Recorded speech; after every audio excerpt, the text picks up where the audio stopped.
আজকে আমি বানাবো কিভাবে ক্লে দিয়ে বাচ্চাদের জন্য তরমুজের স্লাইস বানানো যায়। 2 থেকে 5 বছর বয়সী সকল ছোট্ট সোনামণিরা কিন্তু বানাতে পারবে। ফার্স্টে এই ক্লে দিয়ে আমি কখনো জিনিস বানাইনি। এগুলো কিন্তু বাজারে কিনতে পাওয়া যায়, মাত্র 60 টাকা করে আপনি 12 পিস পেয়ে যাবেন। বানানোর সময় যে প্রবলেমটা আমি পেয়েছি সেটা হচ্ছে এটা এত নরম, খুবই সফট। এর জন্য একটু হাতে পাউডার নিয়ে নিতে হবে যাতে আপনি খুব সুন্দর করে কাজটি করতে পারেন। ফার্স্টে কিন্তু আমি লালটি নিয়ে নিলাম।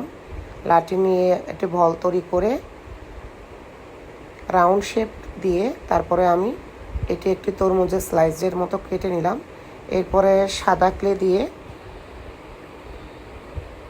এবং সবুজ ক্লে দিয়ে দড়ির মতো পাকিয়ে তরমুজের স্লাইসগুলো করে ফেললাম।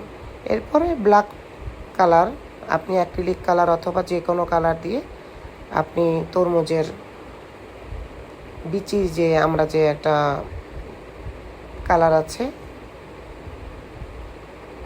সেটা করে দিতে পারি খুব সহজে।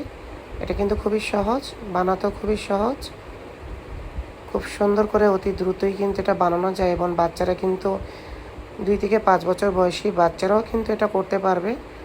দেখার সাথে সাথে আসলে এমন কিছু জিনিস, ক্রাফটিংয়ের এমন কিছু আইডিয়া আমি করতে চাই যেগুলো আসলে আমার বাচ্চারা যখন আমার পাশে বসে থাকবে তারাও যাতে আমারটা দেখে দেখে করে ফেলতে পারে।